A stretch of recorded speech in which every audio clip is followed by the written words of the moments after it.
दोस्तों, एक बार नारद जी यमराज से मिलने के लिए यमलोक पधार हैं। नारद जी को देखकर यमराज अत्यंत प्रसन्न हो जाते हैं और उनका बहुत अच्छी तरह से स्वागत सत्कार करते हैं और उन्हें पूछने लगते हैं, हे देवर्ष, आपके यमलोक आने से मैं धन्य हुआ हूं। कृपया आप मुझे बताइए, आज आपका यमलोक आने का क्या प्रयोजन है? अवश्य ही कोई महत्वपूर्ण कारण होगा अथवा कोई महत्वपूर्ण समाचार आप लेकर आए हैं, ऐसा प्रतीत हो रहा है।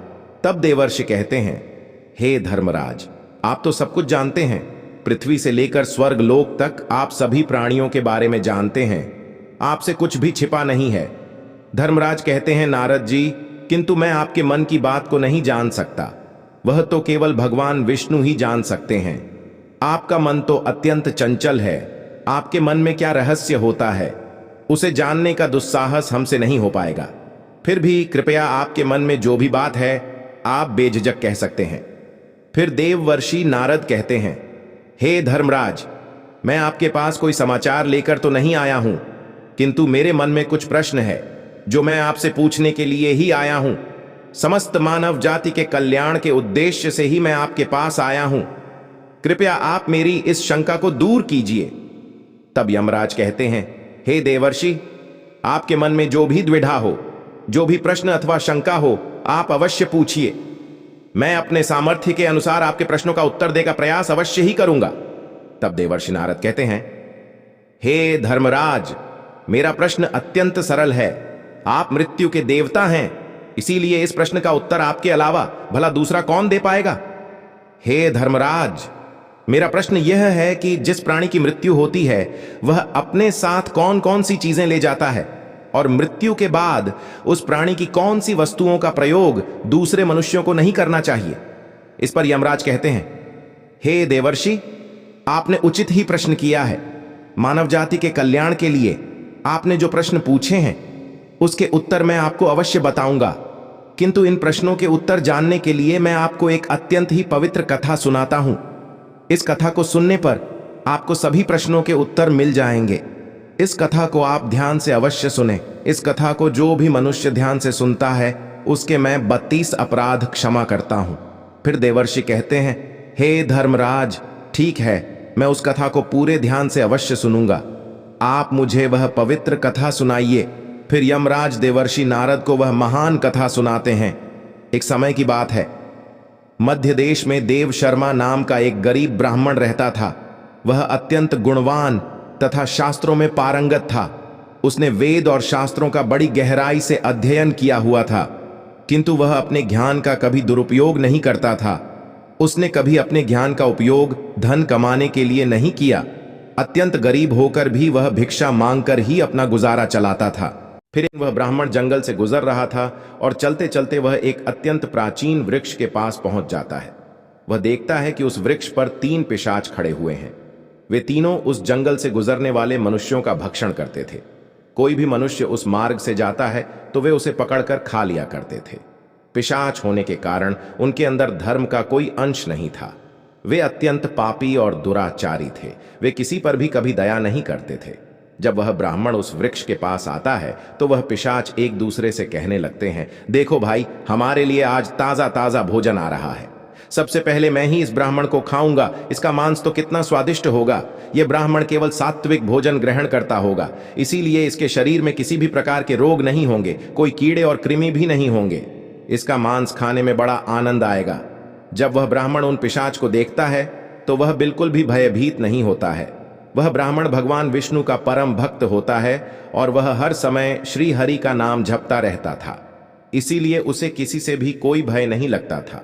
उन पिशाच को देखकर भी ब्राह्मण भयभीत नहीं हुआ और उन पिशाच की ओर देखते हुए उन्हें प्रणाम करने लगता है और कहता है, हे पिशाच, तुम्हें नमस्कार है।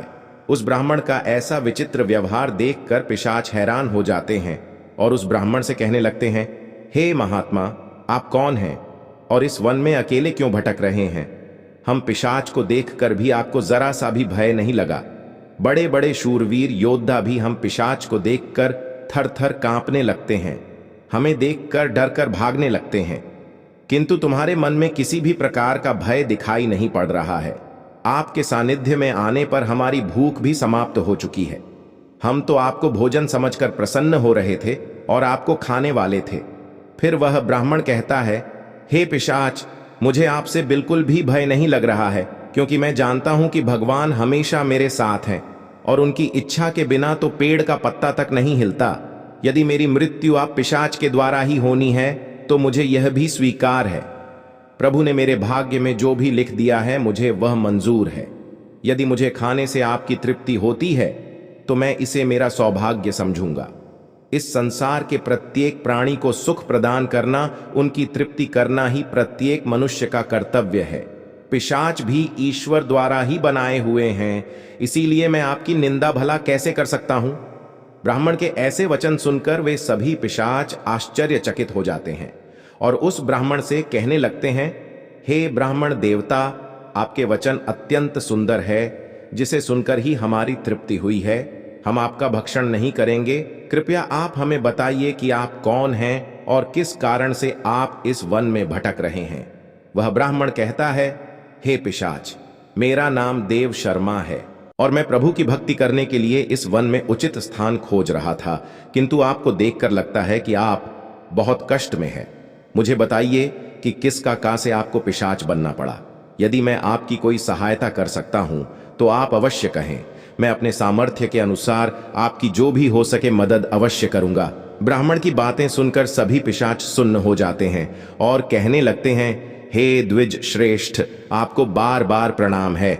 हम तीनों पिशाच हमारे पाप कर्मों के कारण ही बने हैं। हमने हमारे पितरों का अपमान किया है, इसी कारण से हमें यह पिशाच योनि प्राप्त हुई है ना जाने कब हमें इस पिशाच के शरीर से छुटकारा मिलेगा। हमें मनुष्य रहते हुए भी बहुत पाप किए थे और पिशाच बनकर तो हमें अनगिनत पाप किए हैं। कितने ही निर्दोष मनुष्यों को और प्राणियों को हमने मारकर खाया है। इसीलिए हमें ऐसा लगता है कि हमें कभी पिशाच योनि से मुक्ति नहीं मिलेगी। फिर ब्राह्मण कहते हैं, हे पिशाच, मैं आपकी व्यथा को समझता हूं। कृपया आप मुझे बताइए, मैं किस प्रकार से आपको मुक्ति दिला सकता हूं। मैं मध्य देश में रहने वाला देव शर्मा ब्राह्मण हूं। मैंने अनेक तप, व्रत और उपवास किए हैं, इसीलिए आपकी मुक्ति के लिए भी यदि कोई व्रत उपवास हो तो मुझे बताइए, वह मैं अवश्य करने का प्रयास करूंगा। ब्राह्मण की बात सुनकर उन पिशाच को समझ में आता है कि यह ब्राह्मण तो उनका ही पुत्र है। वे पिशाच उस ब्राह्मण के दादा परदादा हैं जो पाप करने के कारण पिशाच बने हुए हैं। वे पिशाच कहते हैं, हे वत्स, हम हमेशा ही ऊंची वस्त्र पहनते थे। गंदे मैले वस्त्र पहनकर ही भोजन, पूजा पाठ आदि कार्य किया करते थे। हमने हमेशा ही ऊंची भोजन ही ग्रहण किया है, इसी कारण से हमारी यह दुर्गति हुई है। हम निर्वस्त्र होकर स्नान करते थे, जिस कारण से हमारे पितृगण हमसे रुष्ट हो गए। हमने कभी पितरों के लिए भोजन अर्पित नहीं किया, इसी कारण से हमें मृत्यु के पश्चात प्रेत बनना पड़ा। फिर वे पिशाच कहते हैं, हे वत्स, तुम तुम्हारे ही वंश से हो, हम तुम्हारे पूर्वज हैं। यह ईश्वर की ही कृपा है कि उन्होंने तुम्हें हमारे पास भेजा है। अब हमें यकीन हो गया है कि तुम हमें मुक्ति अवश्य दिलाओ। हे वत्स, तुम अभी जाओ और हमारी मुक्ति के लिए उपाय करो। अपने पूर्वजों की ऐसी दशा देखकर वह ब्राह्मण अत्यंत दुखी हो जाता है और सोचने लगता है कि प्रत्येक मनुष्य का यह निहित कर्म है कि वह अपने पूर्वजों को मुक्ति दिलाने के लिए कार्य करे। वह ब्राह्मण उन पिशाच को वचन देता है और कहता है, हे प्रेतों, मैं आपकी मुक्ति के लिए अवश्य उपाय करूंगा। फिर वह ब्राह्मण मुनि अगस्त्य के पास जाता है और उन्हें पितरों की मुक्ति के लिए उपाय पूछता है। मुनि अगस्त्य उस ब्राह्मण को पितरों की मुक्ति के लिए किए जाने वाले तर्पण, श्राद्ध, पिंड दान, धर्म आदि क्रियाओं के बारे में बताते हैं और फिर वह ब्राह्मण पवित्र नदी के तट पर जाकर अपने पूर्वजों के लिए वे सभी कार्य करता है जो मुनि अगस्त्य ने बताए हुए होते हैं। वह पहले नदी के पवित्र जल से तर्पण करता है, फिर नदी के तट पर बैठकर पिंड दान करता है और उससे जो कुछ भी हो सके उसी के अनुसार दान धर्म करता है। इस प्रकार से उस ब्राह्मण के द्वारा तर्पण तथा दान धर्म करने से वे सभी पिशाच मुक्त हो जाते हैं और स्वर्ग की ओर जाने लगते हैं। फिर धर्मराज देवर्षि नारद से कहते हैं, हे देवर्षि, इसीलिए मनुष्य को कभी उच्छिष्ट वस्त्र नहीं पहनने चाहिए, अर्थात गंदे और मैले कपड़े नहीं पहनने चाहिए। कभी उच्छिष्ट भोजन ग्रहण नहीं करना चाहिए। दूसरों का झूठा, जमीन पर पड़ा हुआ, दूसरों के द्वारा लांघा गया तथा पितरों को अर्पण किए बिना किया गया भोजन उच्छिष्ट भोजन होता है। देवर्षि, अब मैं आपको उन वस्तुओं के बारे में बताता हूं जो किसी भी मनुष्य को मृत व्यक्ति की नहीं पहननी चाहिए। हे देवर्षि, मनुष्य इस संसार में जन्म लेकर कई भौतिक सुखों के मोह में पड़ जाता है। मृत्यु के बाद भी उसका उन वस्तुओं के प्रति मोह नहीं छूटता है। जब तक मनुष्य सांसारिक वस्तुओं का मोह त्याग करके संपूर्ण रूप से ईश्वर को अपना नहीं लेता, तब तक वह अलग अलग योनियों में जन्म लेकर पृथ्वी लोक पर ही भटकता रहता है। कभी कभी यह मोह इतना अधिक होता है कि वह मृत्यु के बाद भी इसी पृथ्वी लोक पर भ्रमण करता है, अर्थात वह प्रेत योनि धारण करता है। यदि किसी मनुष्य की अकाल मृत्यु हो जाती है तो वह भी प्रेत योनि में चला जाता है और प्रेत बनकर वह अपने ही परिवार के लोगों को दुख देने लगता है। कई बार मनुष्य अपने मृत परिजनों की वस्तुओं को उनकी याद में अपने पास रख लेते हैं या उनकी वस्तुओं का उपयोग भी करने लग जाते हैं, लेकिन मनुष्य को मृत व्यक्ति की कुछ वस्तुओं का उपयोग कभी नहीं करना चाहिए। क्यों? कि इन वस्तुओं के साथ उस मृत व्यक्ति की ऊर्जा जुड़ी हुई होती है।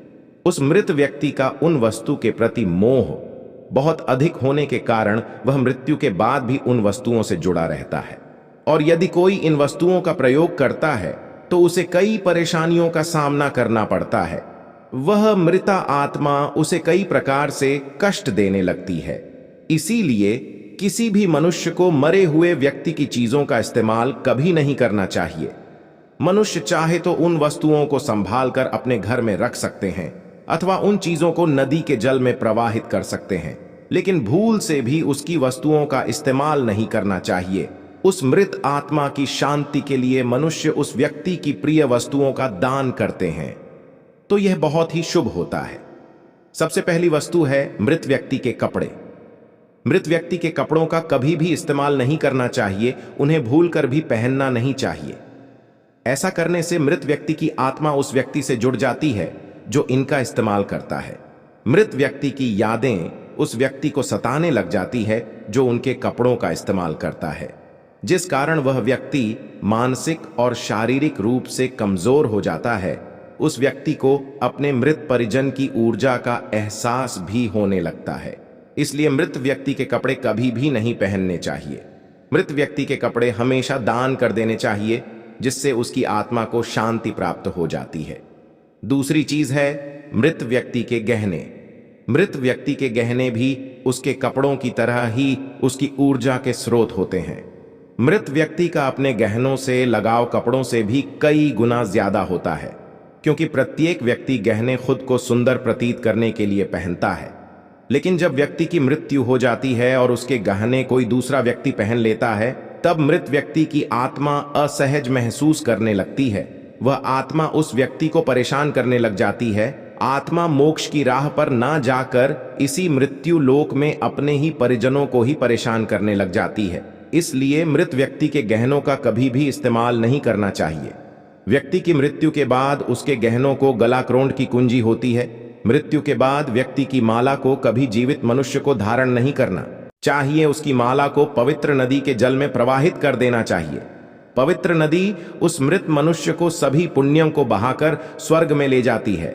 यमराज कहते हैं, हे देवर्षि, मृत्यु के बाद मनुष्य अपने साथ केवल अपने पाप और पुण्य लेकर जाता है। सभी भौतिक वस्तुओं को यहीं पर छोड़ देता है। इसीलिए उसे कभी उन वस्तुओं के प्रति अत्यधिक मोह नहीं करना चाहिए। इस प्रकार से यमराज ने नारद जी को मृत व्यक्ति के संदर्भ में यह अत्यंत महत्वपूर्ण कथा सुनाई है।